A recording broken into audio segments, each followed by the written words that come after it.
আজি 14/4/2024 বৰ্ষৰ প্ৰাতঃ মুৰলী ওম শান্তি অব্যক্ত বাপদাদা ৰিভাইজ 15/3/1999 চন। আজি বাবাই কৈছে কৰ্মাতীত অৱস্থাত উপনীত হ'বলৈ নিৰন্তন শক্তি বঢ়োৱা, স্বৰাজ্য অধিকাৰী হোৱা। আজি বাপদাদাই চাৰিওফালৰ নিজৰ ৰাজকীয় অত্যন্ত প্ৰিয় পৰমাত্মা স্নেহী সন্তানসকলক চাই আছে হওক। এই পৰমাত্মা মৰম বা পৰমাত্মা স্নেহ বহুত কম সন্তানৰ প্ৰাপ্ত হয়। বহুত কম সংখ্যক এনেকুৱা ভাগ্যৰ অধিকাৰী হয়। এনেকুৱা ভাগ্যৱান সন্তানসকলক দেখি বাপদাদাও হৰ্ষিত হয়। ৰাজকীয় অত্যন্ত প্ৰিয় অৰ্থাৎ ৰজা সন্তান। তেন্তে নিজক ৰজা বুলি ভাবানে? নামেই হৈছে ৰাজযোগী। গতিকে ৰাজযোগী অৰ্থাৎ ৰজা সন্তান। বৰ্তমান সময়তো ৰজা আৰু ভৱিষ্যতেও ৰজা। নিজৰ দৈত্য ৰাজ্যপদ অনুভৱ কৰা নহয়। নিজেই নিজক চোৱা যে মই ৰজা হওঁনে, স্বৰাজ্য অধিকাৰী হওঁনে, ৰাজ্যৰ সকলো কৰ্মকৰ্তা তোমালোকৰ আদেশ মতে কাৰ্য কৰি আছেনে? ৰজাৰ বিশেষত্ব কি সেয়াতো জানা নহয়? শাসন আৰু নিয়ন্ত্ৰণ কৰাৰ শক্তি দুয়োটাৰ শক্তি তোমালোকৰ আছেনে? নিজেই নিজক সোধা যে ৰাজ্যৰ কৰ্মকৰ্তাসকল সদায় নিয়ন্ত্ৰণত চলি আছেনে? বাপদাদাই আজি সন্তানসকলৰ নিয়ন্ত্ৰণ শক্তি, শাসন কৰাৰ শক্তি পৰীক্ষা কৰি আছিল। তেন্তে কোৱা কি দেখিলা? প্ৰত্যেকেই জানে। বাপদাদাই দেখিলে যে এতিয়াও অখণ্ড ৰাজ্য অধিকাৰ সকলোৰে নাই। অখণ্ড মাজে মাজে খণ্ডিত হয় কিয়? সদায় স্বৰাজ্যৰ পৰিৱৰ্তে পৰৰ ৰাজ্যও খণ্ডিত কৰি দিয়ে। পৰৰ ৰাজ্যৰ চিন হ'ল এই কৰ্মেন্দ্ৰিয়সমূহ পৰৰ অধীন হৈ যায়। মায়াৰ ৰাজ্যৰ প্ৰভাৱ অৰ্থাৎ পৰৰ অধীন হৈ হোৱা। বৰ্তমান সময়ত কম সংখ্যকটো ঠিকেই আছে, কিন্তু গৰিষ্ঠ সংখ্যক মায়াৰ বৰ্তমান সময়ৰ বিশেষ প্ৰভাৱত আহি যায়। যি আদি অনাদি সংস্কাৰ তাৰ মাজে মাজে মধ্য অৰ্থাৎ দাপৰৰ পৰা এতিয়াৰ অন্তৰ সংস্কাৰৰ প্ৰভাৱত আহি যায়। নিজৰ সংস্কাৰেই স্বৰাজ্য খণ্ডিত কৰি দিয়ে। তাৰ ভিতৰতো বিশেষ সংস্কাৰ হৈছে ব্যৰ্থ ভবা, ব্যৰ্থত সময় নষ্ট কৰা আৰু ব্যৰ্থ বাণী চাল চলন, ব্যৰ্থ শুনা বা শুনোৱা। এফালে ব্যৰ্থ সংস্কাৰ, আনফালে অসাৱধানতাৰ সংস্কাৰে ভিন্ন ভিন্ন মাৰ্জিত ৰূপত স্বৰাজ্য খণ্ডিত কৰি দিয়ে। বহুত সন্তানে কয় যে সময় সমীপত আহি আছে, কিন্তু যি সংস্কাৰ আগতে জাগ্ৰত হোৱা নাছিল সেয়া এতিয়া কৰবাত জাগ্ৰত হৈ যায়। বায়ুমণ্ডলত সংস্কাৰ আৰুহে জাগ্ৰত হৈ আছে। ইয়াৰ কাৰণ কি? এয়া মায়াৰ প্ৰহাৰৰ এক সাধন। মায়াই ইয়াৰ দ্বাৰা নিজৰ কৰি পৰমাত্মা মাৰ্গত হতাশ কৰি দিয়ে। ভাবে যে এতিয়ালৈকে এনেকুৱাই হৈ আছে, গতিকে গম নাপাওঁ সমান হোৱাত সফলতা পাম নে নাপাম। কিবা হয় কিবা নহয়, কথাত য'ত দুৰ্বলতা থাকিব সেই দুৰ্বলতাৰ ৰূপত মায়াই হতাশ কৰিবলৈ চেষ্টা কৰে। বহুত ভালকৈ চলি থাকি কিবা নহয় কিবা কথাত মায়াই সংস্কাৰক প্ৰহাৰ কৰি পুৰণি সংস্কাৰ জাগ্ৰত কৰাৰ লক্ষ্য ৰাখি হতাশ কৰিবলৈ চেষ্টা কৰে। অন্তিমত সকলো সংস্কাৰ সমাপ্ত হ'ব। সেইবাবে কেতিয়াবা কেতিয়াবা থাকি যোৱা সংস্কাৰ জাগ্ৰত হৈ যায়। কিন্তু বাপদাদাই তোমালোক সকলো ভাগ্যৱান সন্তানক ইংগিত দি আছে, ভয় নকৰিবা, মায়াৰ চতুৰালি বুজি লোৱা। আলস্য আৰু ব্যৰ্থ, ইয়াত নেতিবাচকতাও আহি যায়। এই এটি কথাৰ প্ৰতি বিশেষ মনোযোগ দিয়া। বুজি লোৱা যে এয়া মায়াৰ বৰ্তমান সময়ৰ প্ৰহাৰ কৰাৰ সাধন। পিতাৰ সান্নিধ্যৰ অনুভৱ, সংযুক্ত বোধৰ অনুভৱ জাগ্ৰত কৰা। এনেকুৱা নহয় যে পিতাটো হয়েই মোৰ লগত আছেই। সংগৰ বাস্তৱিক অনুভৱ জাগ্ৰত হওক, তেতিয়া মায়াৰ এই প্ৰহাৰ নহ'ব, মায়া হাৰি যাব। এয়া মায়াৰ পৰাজয়, প্ৰহাৰ নহয়। কেৱল ভয় নকৰিবা। কি হৈ গ'ল? কি হৈ গ'ল? সাহসী হোৱা। পিতাৰ সান্নিধ্যক স্মৃতিত ৰাখা। পৰীক্ষা কৰা যে পিতাৰ সান্নিধ্য আছেনে? সান্নিধ্যৰ অনুভৱ সুপ্ত ৰূপততো নাই। জ্ঞান আছে যে পিতাৰ লগত আছে। জ্ঞানৰ লগতে পিতাৰ শক্তি কি? সৰ্বময় হৰ্তা-কৰ্তা। তেন্তে সৰ্বশক্তি জাগ্ৰত ৰূপত অনুভৱ কৰা। ইয়াক পিতাৰ সান্নিধ্যৰ অনুভৱ হোৱা বুলি কোৱা হয়। অমনোযোগী হৈ নাযাবা। পিতাৰ অবিহনে আৰু আছেনো কোন? পিতাইতো আছে। যিহেতু পিতাই আছে, তেন্তে সেই শক্তি আছেনে? যেনেকৈ জগতবাসীক কোৱা হয় যে পৰমাত্মা ব্যাপক হয়, তেন্তে পৰমাত্মাৰ গুণ অনুভৱ হোৱা উচিত, দেখা পোৱা উচিত। সেয়েহে বাপ দাদাইও তোমালোকক সোধে যে যদি পিতা লগত আছে, সংযুক্ত হৈ আছে, তেন্তে সেই শক্তি প্ৰতিটো কৰ্মত অনুভৱ হয়নে? আনৰো অনুভৱ হয়নে? কি ভাবা? ডবল বিদেশীয়ে কি ভাবা? শক্তি আছেনে? সদায় থাকেনে? প্ৰথম প্ৰশ্নটিত সকলোৱে হয় বুলি সঁহাৰি জনায়। আকৌ যেতিয়া দ্বিতীয় প্ৰশ্নটি আহে, সদায় থাকেনে, তেতিয়া ভবা গুণা কৰিবলৈ ধৰে। গতিকে অখণ্ডটো নহ'ল নহয়। তোমালোকে প্ৰত্যাহ্বান কি জনোৱা? অখণ্ড ৰাজ্য স্থাপনা কৰি আছানে? খণ্ডিত ৰাজ্য স্থাপন কৰি আছা? কি কৰি আছা? অখণ্ড হয় নহয়। শিক্ষকসকলে কোৱা অখণ্ড হয়নে? গতিকে এতিয়া পৰীক্ষা কৰা, অখণ্ড স্বৰাজ্য আছেনে? ৰাজ্য অৰ্থাৎ প্ৰাৰব্ধ সদাকালৰ কাৰণে ল'ব লাগে নে মাজে মাজে খণ্ডিত হৈ গ'লেও কোনো আপত্তি নাই? এনেকুৱা বিচাৰা নেকি? লোৱাৰ ক্ষেত্ৰতো সদায় লাগে আৰু পুৰুষাৰ্থ কেতিয়াবা কেতিয়াবা কৰা, এনেকুৱা নেকি?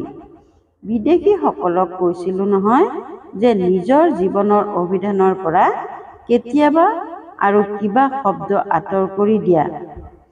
এতিয়া কেতিয়াবা শেষ হ'লনে? জয়ন্তীয়ে কোৱা, ফলাফল দেখুওৱা নহয়। তেন্তে কেতিয়াবা সমাপ্ত হ'লনে? যিসকলে ভাবা কেতিয়াবা শব্দ সদাকালৰ বাবে সমাপ্ত হৈ গ'ল, তেওঁলোকে হাত উঠোৱা। সমাপ্ত হৈ গ'ল নে সমাপ্ত হ'ব? দীঘলকৈ হাত উঠোৱা। সুখধামৰ টিভিততো তোমালোকৰ হাত আহি গ'ল। ইয়াৰ টিভিত সকলোৰে নাহে। এয়া কলিযুগী টিভি নহয়, তাত যাদুৰ টিভি, সেইবাবে আহি যায়। বৰ ভাল। তথাপিও বহুতেই উঠাইছে। তেওঁলোকক সদাকালৰ বাবে অভিনন্দন। বাৰু, এতিয়া ভাৰতবাসী যাৰ বাস্তৱিকতে সদাকাল স্বৰাজ্য আছে, সৰ্বকৰ্মেন্দ্ৰিয় বিধি আৰু আদেশ অনুসৰি চলে, তেওঁলোকে হাত উঠোৱা। দৃঢ়তাৰে হাত উঠোৱা। কেঁচা নহয়। সদায় স্মৃতিত ৰাখিবা যে সভাত হাত উঠাইছো। আকৌ বাপ দাদাক বহুত মিঠা মিঠা কথা কয়। বাবা, আপুনিতো জানেই নহয়, কেতিয়াবা কেতিয়াবা মায়া আহি যায়। গতিকে নিজৰ হাতৰ সন্মান ৰাখিবা। বাৰু, তথাপিও সাহস কৰিছা, সেয়েহে সাহস নেহেৰুৱাবা। সাহস কৰিলে বাপ দাদাই সহায় কৰিবই।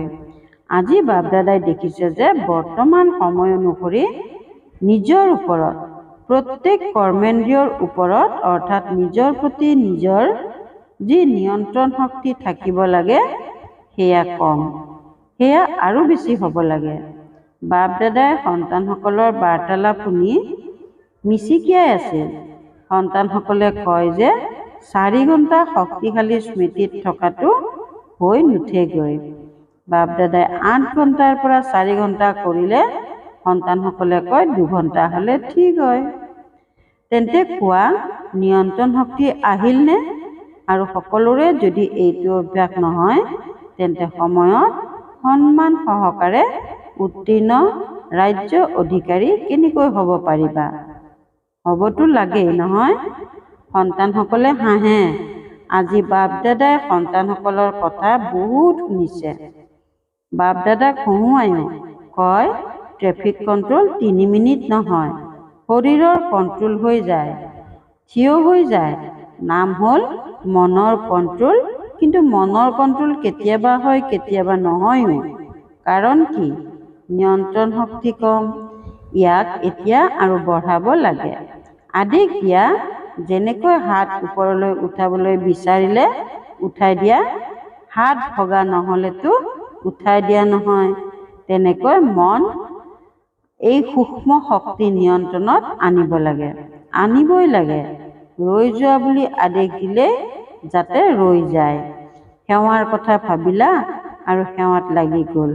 পৰমধামলৈ যাব বিচাৰিলেই যাতে পৰমধামলৈ গুচি যায়। সূক্ষ্ম লোকলৈ যাব বিচাৰিলেই যাতে ছেকেণ্ডত গুচি যায়। যি ভাবা সেয়া যাতে আদেশ অনুসৰি হয়। এতিয়া এই শক্তি বঢ়োৱা।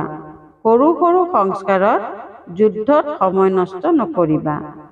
আজি এইটো সংস্কাৰ দূৰ কৰিলোঁ, কাইলৈ সেইটো দূৰ কৰিলোঁ। নিয়ন্ত্ৰণ শক্তি ধাৰণা কৰা, তেতিয়া বেলেগ বেলেগ সংস্কাৰৰ বাবে সময় দিবলগীয়া নহ'ব।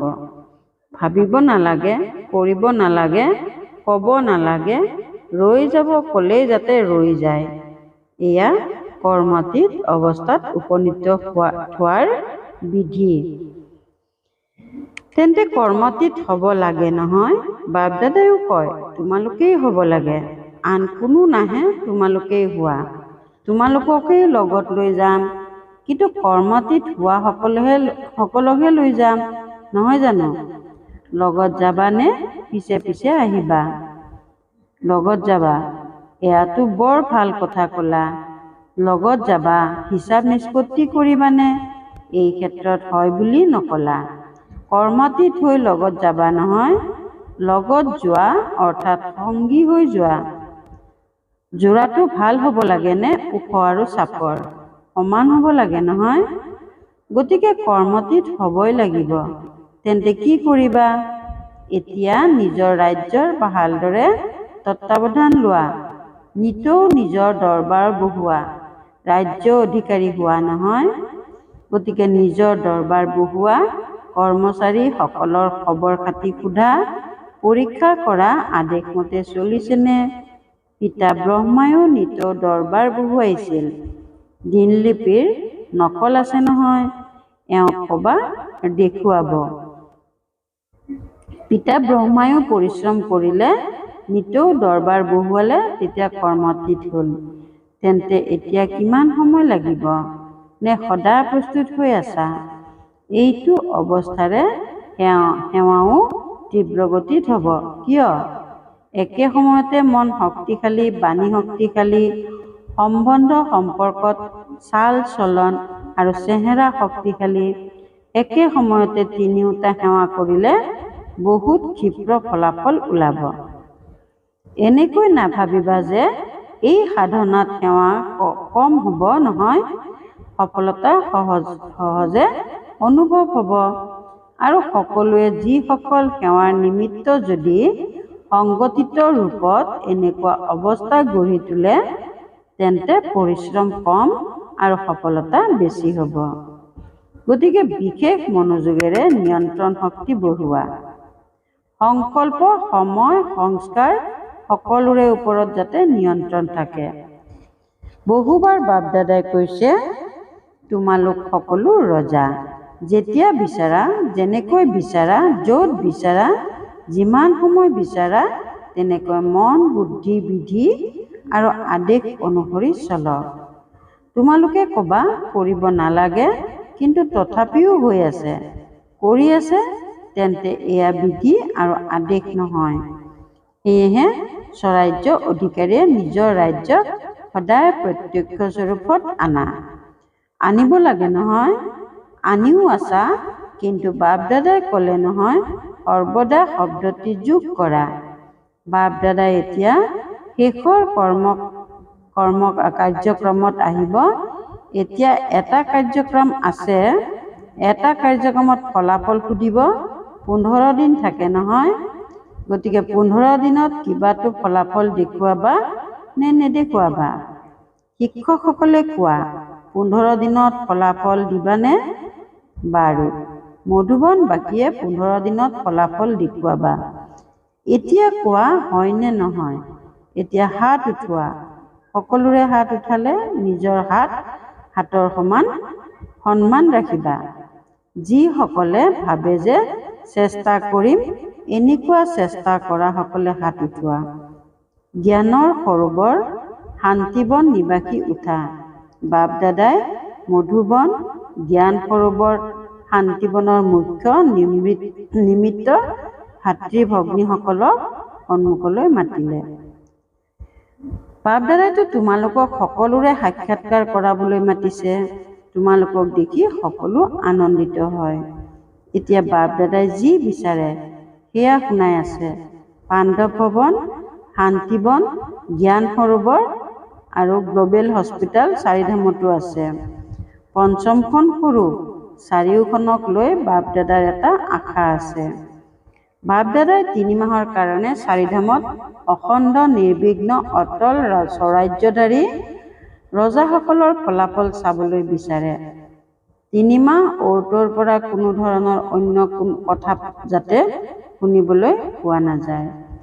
সকলো 3 মাহতে প্ৰথম নম্বৰৰ স্বৰাজ্য অধিকাৰী হৈ উঠিব লাগে। এনেকুৱা ফলাফল দেখুৱাব পাৰিবানে? নিৰ্বেৰ ভাইৰ প্ৰতি পাণ্ডৱসকলৰ পৰা তুমি হ'ব পাৰিবানে?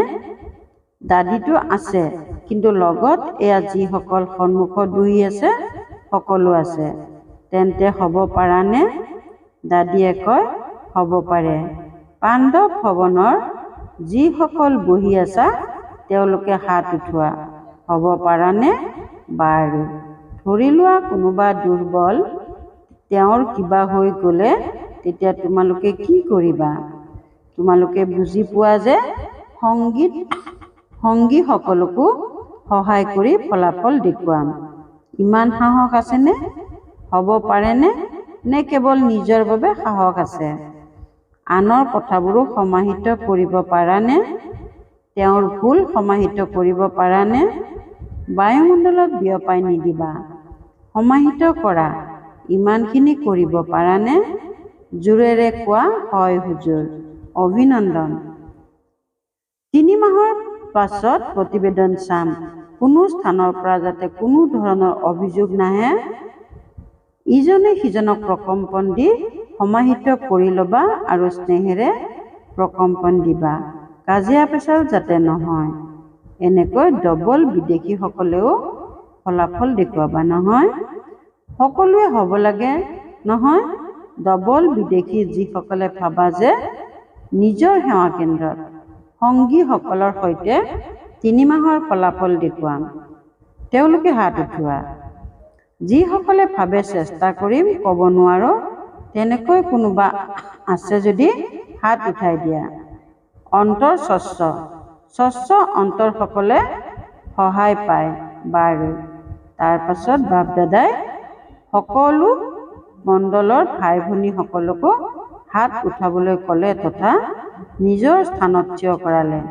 প্ৰথমে মহাৰাষ্ট্ৰ, দিল্লী, কৰ্ণাটকৰ ভাই ভনীসকলক থিয় কৰালে আৰু প্ৰতিজ্ঞা কৰালে। তাৰ পাছত উত্তৰ প্ৰদেশসকলক সেৱাৰ অভিনন্দন জনালে। ভাল বাৰু। চাৰিওফালৰ সকলো স্বৰাজ্য অধিকাৰী আত্মাসকলক, সৰ্বদা অখণ্ড ৰাজ্যৰ পাত্ৰ আত্মাসকলক, সৰ্বদা পিতাৰ সমান কৰ্মাতীত স্থিতিত উপনীত হ'বলগীয়া পিতাক অনুসৰণ কৰোঁতা তীব্ৰ পুৰুষাৰ্থী আত্মাসকলক, সৰ্বদা ইজনে সিজনক শুভ ভাৱনা, শুভ কামনাৰে সহযোগী দেউতা, শুভচিন্তক সন্তানসকলক স্নেহ সহিত স্মৰণ আৰু নমস্কাৰ। বৰদান: বিঘিনি আনোতা আত্মাক শিক্ষক বুলি বুজি তেওঁৰ পৰা পাঠ পঢ়োতা অনুভৱী মূৰ্ত হোৱা। বিঘিনি আনোতা আত্মাক শিক্ষক বুলি বুজি তেওঁৰ পৰা পাঠ পঢ়োতা অনুভৱী মূৰ্ত হোৱা। যিসকল আত্মা বিঘিনি অনাৰ নিমিত্ত হয় তেওঁলোকক বিঘিনি আনোতা আত্মা বুলি নাভাবিবা। তেওঁলোকক সদায় পাঠ পঢ়াওতা, আগুৱাই লৈ যাওঁতা নিমিত্ত আত্মা বুলি বুজিবা। অনুভৱী কৰি তোলোতা শিক্ষক বুলি বুজিবা।